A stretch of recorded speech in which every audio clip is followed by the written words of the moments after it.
Morning voice എന്ന അനുഗ്രഹീത പ്രോഗ്രാമിലേക്ക് ഏവർക്കും സ്വാഗതം. ദൈവനാമമഹത്വത്തിനായി ഒരു ഗാനം നമുക്കിപ്പോൾ ശ്രവിക്കാം.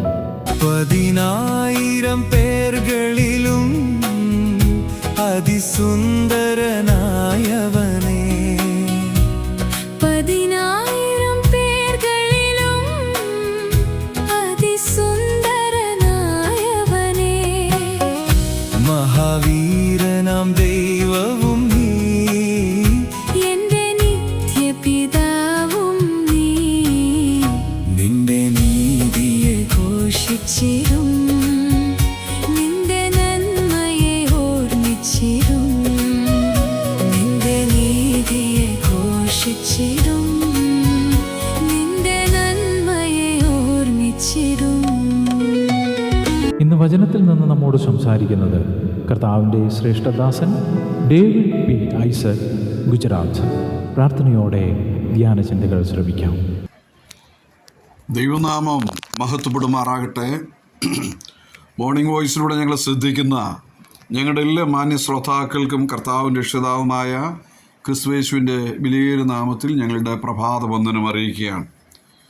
ഇന്ന് ഈ പ്രഭാതത്തിൽ നിങ്ങളോട് ചേർന്ന് ഒരു ചെറിയ ചിന്ത പങ്കുവയ്ക്കുവാനായിട്ട് 1 തിമോത്തിയോസ് 6-ാം അധ്യായത്തിലേക്ക് നിങ്ങളുടെ ശ്രദ്ധ ക്ഷണിക്കുകയാണ്. 6-ാം അധ്യായത്തിൻ്റെ 3 മുതൽ ചില വാക്യങ്ങൾ വായിച്ച് കേൾപ്പിക്കാൻ ആഗ്രഹിക്കുന്നു. 3 മുതൽ 5 വരെയുള്ള വാക്യങ്ങളാണ്. നമ്മുടെ കർത്താവായ യേശു ക്രിസ്തുവിൻ്റെ പഥ്യവചനവും ഭക്തിക്കൊത്ത ഉപദേശവും അനുസരിക്കാതെ അന്യത ഉപദേശിക്കുന്നവൻ ഒന്നും തിരിച്ചറിയാതെ തർക്കത്തിൻ്റെയും വാഗ്വാദത്തിൻ്റെയും ഭ്രാന്ത് പിടിച്ച് ചീർത്തിരിക്കുന്നു. അവയാൽ അസൂയ, ശണ്ഠ, ദൂഷണം, ദുസംശയം, ദുർബുദ്ധികളും സത്യത്യാഗികളുമായ മനുഷ്യരുടെ വ്യർത്ഥവാദം എന്നിവ ഉളവാകുന്നു. ദൈവനാമം മഹത്വപ്പെടുമാറാകട്ടെ. ഈ രാവിലെ നാം തിമോത്തിയോസിൻ്റെ 1-ാമത്തെ പുസ്തകത്തിൻ്റെ 6-ാം അധ്യായത്തിലേക്ക് നാം കടന്നു വന്നിരിക്കുകയാണ്. ആ ചില കാര്യങ്ങൾ വേഗം ഓർപ്പിക്കാൻ കർത്താവിൽ ആഗ്രഹിക്കുന്നു. കഴിഞ്ഞ ഈ വചന പഠനം ആരംഭിച്ചപ്പോൾ ഞാൻ ഓർപ്പിച്ചു, 6 അധ്യായങ്ങളിലും 6 വിഷയങ്ങളാണ് നമുക്ക് കാണാണ്ട് കഴിയുന്നത്. 1-ാം അധ്യായത്തിൽ നമ്മുടെ ക്രിസ്തീയ ജീവിതത്തിൽ മനസ്സിലാക്കേണ്ട 1-ാമത്തെ കാര്യം നമ്മുടെ പേഴ്സണൽ ലൈഫ്. 2-ാം അധ്യായത്തിൽ നമ്മുടെ മോറൽ ലൈഫ്. 3-ാമത്തെ അധ്യായത്തിൽ നമ്മുടെ ഡൊമസ്റ്റിക് ലൈഫ്, ഫാമിലി ലൈഫിനെ കുറിച്ചാണ് ഓർപ്പിക്കുന്നത്. 4 നമ്മുടെ അധ്യായത്തിൽ അസംബ്ലി ലൈഫിനെ കുറിച്ചാണ്. 5-ാം അധ്യായം സോഷ്യൽ ലൈഫ്, സാമൂഹിക ജീവിതമാണ്. 6-ാം അധ്യായം ബിസിനസ് ലൈഫ് അല്ലെങ്കിൽ വ്യാപാര ജീവിതത്തെക്കുറിച്ചുള്ള കാര്യങ്ങളാണ് നാം ഈ നാളുകളായിട്ട് മനസ്സിലാക്കിക്കൊണ്ടിരിക്കുന്നത്. ഈ 6 കാര്യങ്ങളും ഒരു വിശ്വാസിയുടെ ജീവിതത്തിൻ്റെ 6 മേഖലകളെയാണ് നമുക്ക് വെളിപ്പെടുത്തി തരുന്നത്. അതുകൊണ്ട് വിവിധ നിലകളിലേക്ക് നീങ്ങുന്നതിന് മുമ്പായി 1-ാമതായിട്ട് നമ്മുടെ ജീവിതത്തിൽ ഉണ്ടായിരിക്കേണ്ടത് കർത്താവുമായിട്ടുള്ളതായ ആ പേഴ്സണൽ ലൈഫ്, വ്യക്തിപരമായിട്ടുള്ളതായ ജീവിതം ക്രമീകരിച്ച് പോവുക, അർത്ഥാൽ നമ്മൾ രക്ഷിക്കപ്പെടുക എന്നുള്ളതാണ്.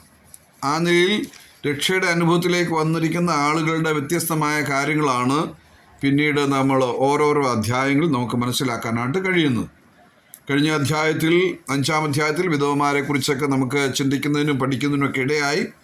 പിന്നീടുള്ളത് അത് മൂപ്പന്മാരെ സംബന്ധിച്ചുള്ള നിർദ്ദേശങ്ങളാണ്. എന്നാൽ ഇന്ന് 6-ാം അധ്യായത്തിലേക്ക് വരുമ്പോൾ മറ്റു ചില കാര്യങ്ങൾ, പ്രയോജനകരമായ ചില നിർദ്ദേശങ്ങളാണ് നമുക്ക് കാണാൻ കഴിയുന്നത്.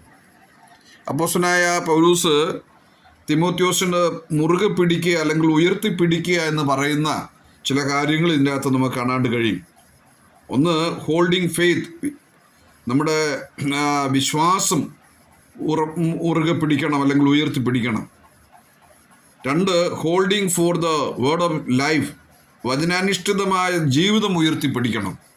3, holding fast the faithful word,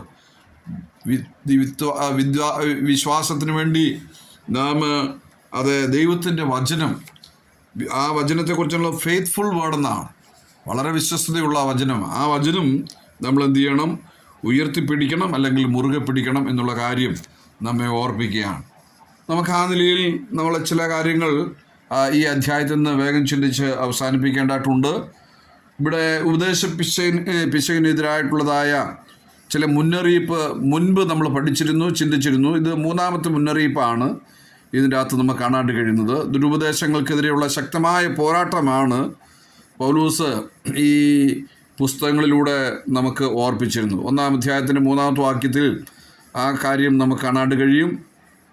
എഫേസ്യ ലേഖനം അതുപോലെ തന്നെ എഫെസോസിൽ നിന്നും യാത്ര പറഞ്ഞ് പിരിഞ്ഞപ്പോഴും ഈ കാര്യം പൗലൂസ് അത് സൂചിപ്പിക്കുന്നുണ്ട്. അതാണ് അപ്പോസ്തലപ്രവൃത്തി 20-ാം അധ്യായത്തിൻ്റെ 28 മുതൽ 32 വാക്യങ്ങൾ നമുക്ക് കാണാൻ കഴിയുന്നു. അപ്പോൾ കർത്താവിൻ്റെ വാക്കുകളെക്കാൾ വിലമതിക്കത്തക്കതായ മറ്റൊന്നും ലോകത്തിലില്ല. കർത്താവിനോടുള്ള ഭക്തിയെ വർദ്ധിപ്പിക്കുന്ന ഉപദേശങ്ങളാണ് നാം കൈക്കൊള്ളേണ്ടത്. അപ്പോൾ ജനഹൃദയങ്ങളിൽ ദൈവഭക്തിയുടെ ആ ജ്വാല ജ്വലിപ്പിക്കണം എന്ന് പൗലൂസ് തിമോത്തിയോസിനെ ഓർപ്പിക്കുന്നുണ്ട്. അപ്പോൾ അതിൽ നിലനിൽക്കാത്തവൻ നിഗളിയാണ്. ദൈവവചനത്തിൽ നിലനിൽക്കണം. ദൈവവചനത്തിൻ്റെ അകത്ത് നിലനിൽക്കുന്നവർക്കാണ് വളരെ വിനയവും ഭക്തിയും താഴ്മയും ഉണ്ടാകുന്നത്.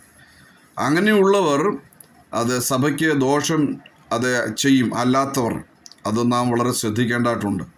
തങ്ങൾക്കെല്ലാം അറിയാമെന്ന് ഭാവിക്കുന്ന സാധാരണ ഒന്നും അറിയാത്തവരാണ് എന്നുള്ളതും ഞാൻ ഈ കാര്യത്തിൽ ഓർപ്പിക്കുക. എല്ലാം അറിയാവുന്ന ഭാവമാണ്, പക്ഷെ ഒന്നും അറിഞ്ഞുകൂടാ. അങ്ങനെയുള്ള ആളുകളും നമുക്കുണ്ട്. അതും വലിയ ദോഷമാണ്. പരിശുദ്ധാത്മാവ് പഠിപ്പിക്കുന്ന ഉപദേശം മറികടന്ന് പോകുന്ന മനുഷ്യനെ സംബന്ധിച്ച് തിരുവെഴുത്ത് പറയുന്നവൻ പ്രാകൃതനാണെന്നാണ് 1 കൊരിന്ത്യർ 2-ാം അധ്യായത്തിൻ്റെ 13-ാമത്തെ വാക്യത്തിൻ്റെ അടിസ്ഥാനത്തിൽ.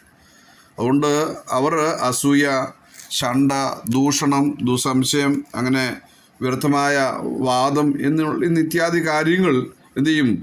അത് അവയുടെ വിത്ത് സഭയിൽ പാകാനായിട്ട് ഇടയുണ്ട്. അങ്ങനെയുള്ളവർ സത്യത്തെ ബലി കഴിക്കുന്നവരാണ്. അവർ ദൈവഭക്തി ആദായ സൂത്രമാക്കുന്നു എന്നാണ് തിരുവെഴുത്ത് നമ്മൾ പഠിക്കുന്നത്. അതുകൊണ്ട് ഹൃദയം തകർന്നവരെ മുറി കെട്ടുന്നതും തളർന്നിരിക്കുന്നവർക്ക് ആശ്വാസം അരുളുന്നതിനുമാണ് നമ്മുടെ കർത്താവും നമ്മുടെ കർത്താവിൻ്റെ വചനം. യെശയ്യാവിൻ്റെ പുസ്തകത്തിൽ അങ്ങനെ വായിക്കുന്നുണ്ട്. യെശയ്യാ 50-ാം അധ്യായത്തിൻ്റെ 4-ാമത്തെ വാക്യവും 61-ൻ്റെ 1-ാമത്തെ വാക്യവും നമുക്കങ്ങനെ കാണാൻ കഴിയും.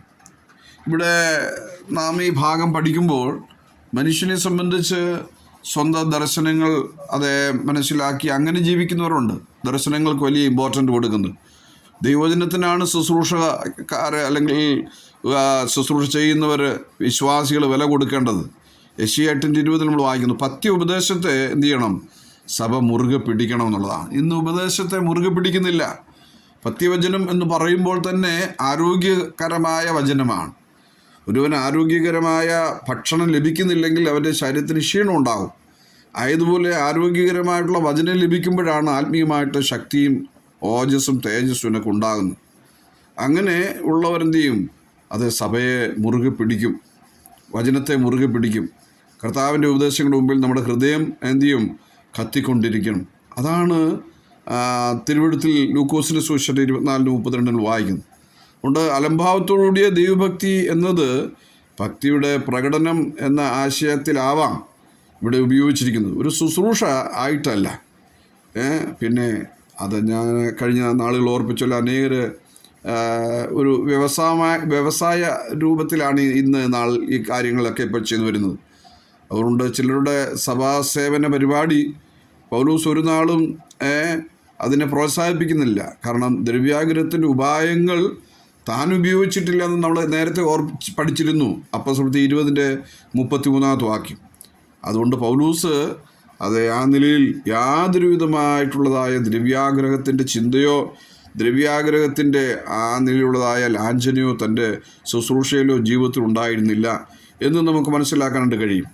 അവൻ്റെ അധ്യക്ഷൻ്റെ യോഗ്യതകളെക്കുറിച്ച് പറയുമ്പോഴും അവൻ ദ്രവ്യാഗ്രഹം ഇല്ലാത്തവനായിരിക്കണമെന്നാണ് 1 തിമോത്തി 3-ന്റെ 2-ാമത്തെ വാക്യത്തിൽ നമുക്ക് മനസ്സിലാക്കാനായിട്ട് കഴിയുന്നു. അതുകൊണ്ട് തുടർന്നുള്ള ദിവസങ്ങളിൽ ദ്രവ്യാഗ്രഹവും അതിൻ്റെ പരിണിത ഫലങ്ങളും എന്നുള്ള വിഷയം പഴയ നിയമത്തിൻ്റെ ചില ക്യാരക്ടേഴ്സ്, ചില വ്യക്തികളെയൊക്കെ നാം എടുത്ത് മനസ്സിലാക്കിയും പുതിയ നിയമത്തിലെ ചില വ്യക്തികളെയൊക്കെ മനസ്സിലാക്കി നമുക്ക് താരതമ്യം ചെയ്ത് പഠിച്ച് മുൻപോട്ട് പോകാൻ കർത്താവ് നമ്മെ സഹായിക്കട്ടെ. നിങ്ങളുടെ നടപ്പ് ഇല്ലാത്തതായിരിക്കട്ടെ, ഉള്ളതുകൊണ്ട് തൃപ്തിപ്പെടുവീൻ എന്നാണ് എബ്രായർ 13-ന്റെ 5-ാമത്തെ വാക്യത്തിൽ നമുക്ക് കാണുന്നത്. അതുകൊണ്ട് തുടർന്നുള്ള ദിവസങ്ങളിൽ നമുക്ക് ആ നിലയിൽ ചിന്തിപ്പാനായിട്ട് കർത്താവ് നമ്മെ സഹായിക്കട്ടെ.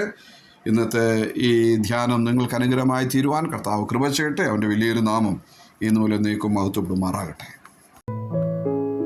ഇതുവരെ ഞങ്ങളെ ശ്രദ്ധിച്ച എല്ലാവർക്കും വീണ്ടും വരുന്ന കർത്താവിൻ്റെ വിശുദ്ധമായ യേശുക്രിസ്തുവിൻ്റെ നാമത്തിൽ ഞങ്ങളുടെ സ്നേഹവന്ദനം അറിയിക്കുന്നു. കർത്താവ് നമ്മളെല്ലാവരെയും അനുഗ്രഹിക്കുമാറാകട്ടെ. ആമേൻ.